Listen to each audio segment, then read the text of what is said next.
트럼프, 주한미군 철수 원했다. 빼내라, 명령해. 도널드 트럼프 미국 대통령이 주한미군 철수를 원했으며 미군을 빼내라고 말했던 것으로 전해졌다. 10일 미 일간 USA 투데이가 내주 발간 예정인 워터게이트 특종기자 밥 우드워드의 신간 경로 사본을 입수해 보도한 내용에 따르면 우드워드는 트럼프 대통령이 이런 발언을 했었다고 기술했다.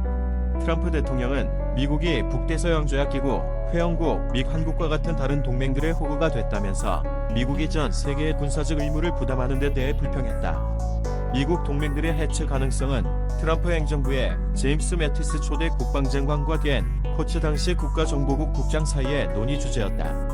한 가지 사례로 트럼프 대통령은 아프가니스탄과 한국에서 미군을 빼내기를 원했다고 우드워드는 적었다. 우드워드는 트럼프 대통령이 빼내라고 명령했었다고 전했다. 그러나 매티스 장관은 코츠 국장에게 그건 미친 짓이라며 그건 위험하다고 말했다. 트럼프 대통령은 우드워드와 인터뷰에선 한국에 대한 미국의 군사적 보호 및 방위비와 관련해 우리는 북한으로부터 한국을 보호하고 있고 그들은 텔레비전과 배, 그 밖의 모든 것으로 거액을 벌고 있다고 말했다. 이어 그들은 아주 많은 돈을 번다. 우리에게는 100억 달러가 된다. 우리는 호구다라고도 했다.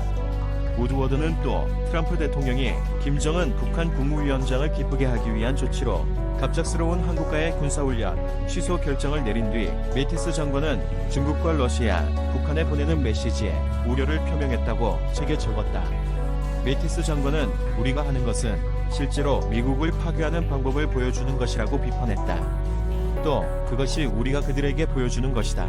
어떻게 하면 우리를 모든 동맹으로부터 고립시킬지, 어떻게 우리를 무너뜨릴지. 그건 아주 잘 작동하고 있다며 우리는 미국 내부에서 서로에 대해 전쟁을 선포하고 있다. 그건 실제로 지금 우리에게 불리하게 작용하고 있다고 말했다. 우드워드는 매티스 장관이 국방장관 시절 핵무기로 무장한 북한에 대한 위협부터 나토와 다른 미 동맹들에 대한 공격에 이르기까지 다양한 트럼프 대통령의 발언 속에 나라를 위해 기도하기 위해 교회에 가기도 했다고 적었다. 트럼프 대통령은 당선 직후 국방장관 인선을 위한 면접을 하면서는 매티스에게 나토의 가치에 의문을 제기했었다고 우드워드는 전했다. 우드워드는 트럼프 대통령은 개인적 충동을 대통령직의 통치 원칙으로 삼았다고 지적했다. 트럼프 대통령은 대선 후보 시절부터 미국의 과도한 방위비 부담에 불만을 표했고 취임 후엔 더는 세계의 경찰이 될 수 없다면서 해외 주동 미군을 데려오겠다고 말해왔다. 실제로 주요 국제 문제에서 발을 빼고 시리아와 아프가니스탄 등 해외 미군도 감축하는 조치를 실행에 옮겼다. 육상 배치할 것 없어 무선된 일교 경무기 인공섬이냐 전용함이냐. 일본 정부가 육상미사일 요격 체계인 이지스 어쇼 대신 해상 요격 체계를 도입하기로 결정하고 세부안에 대한 검토를 시작했다. 2,404억엔 약 2조 7천억 원이 투입될 것으로 예상되던 이지스 어쇼는 일본 정부가 북한의 탄도미사일 공격에 대응한다며 2년 넘게 미국으로부터 구입을 추진했지만 결국 지난 6월 최종 무산으로 가닥이 잡혔다. 10일 아사히 신문은 복수 정부 관계자를 인용해 이지스 어쇼를 배치할 수 있는 지방자치단체를 찾을 수 없어 장비를 육상에 두는 게 불가능해졌다고 해상안의 불가피성을 설명했다. 화술한 사전 조사와 부실한 설명 등으로 장비 배치를 둘러싼 주민 불신이 초래됐다는 것이다. 방위성은 이지스 어쇼 도입이 무산된 후이 그동안 레이더와 발사 정비를 인공섬에 설치하는 초대형 해양 구조물 조성안, 이지스함 증강안, 육상의 레이더를 함정의 발사 정치를 각각 두는 분량 등 세 가지를 놓고 고심을 거듭했다. 이중 육상의 레이더를 놓는 것조차 하기 어려워져 결국 첫 번째와 두 번째 대안이 남게 됐다. 이런 상황에서 최근 미사일 요격에 특화된 전용함 도입 방안이 해상안에 추가됐다고 아사히 신문은 전했다. 이지스함을 추가로 도입하는 데 필요한 인력 충원이 현실적으로 힘들다는 지적이 잇따랐기 때문이다.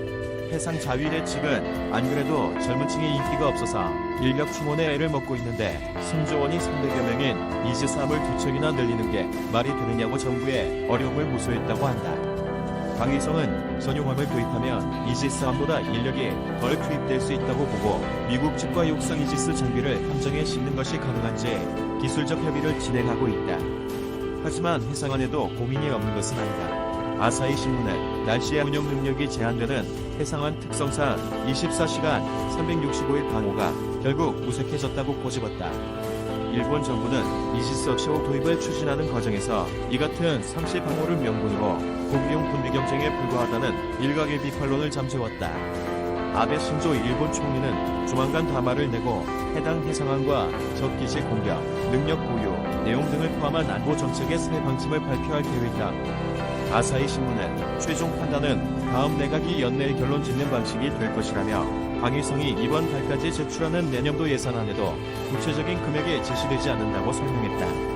닌테크 복귀하던 해군 밤해상섬이 호1과 별도 연합훈련, 전술기동, 해상공방전, 해상기동군수 등 수행, 림팩 훈련, 환태평양 훈련에 참가했던 우리 해군이 하와이에서 괌까지 이동하며 미국, 호주, 일본과 별도 훈련을 가졌다. 해군은 10일 서해 유성용함과 충무공이 순신함은 9일부터 10일까지 괌 인근 해상에서 미국, 호주 해군, 일본 해상자위대와 전술기동, 해상공방전, 해상기동군수 등 연합기회훈련을 실시했다고 밝혔다. 미 제7함대 사령부에 따르면 환태평양 훈련정대장인 김성환 대령은 이번 훈련은 견고하면서도 융통성 있는 협조 체제를 강화하는 데 도움이 됐다며 참가국 간 우호 관계를 강화함으로써 다양한 위기 상황에 함께 대응하는 능력을 키우는 계기도 됐다고 취재를 설명했다. 이번 훈련은 하와이 인근에서 열린 림팩 훈련이 끝난 뒤 각국 함정이 자국으로 복귀하는 과정에서 이루어졌다. 림팩 훈련은 태평양 연안에 위치한 국가 간 해상교통로 위협에 대한 공동대처 능력을 키우고 연합전력 상호 운영 능력과 연합작전 능력을 증진시키기 위해 열린다. 미국 해군 주관으로 경연제로 개최된다. 우리 해군은 1990년부터 올해까지 16번 참가했다. 해군은 이번 훈련에 서해류 성용함 DDG 7,600톤급, 충무공이 순신함 DDH-2 4,400톤급 해상작전 헬기 2대, 장병 570여 명을 파견했다. 해군은 이번 림팩에서 기동부대사령관으로서 다국적 연합전력으로 구성된 함정들을 지휘했다.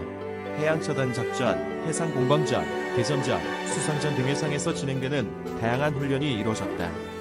다만 미 제7함대는 밤해상에서 열린 연합기회훈련이 중국을 견제하기 위한 인도태평양 전략의 일환이라는 점을 강조했다. 미 7함대 사령부는 누리집에서 미 해군은 주변국들과 다국적 항해훈련을 통해 자유롭고 개방된 인도태평양 지역을 만들기 위한 트럼프 주한미군 철수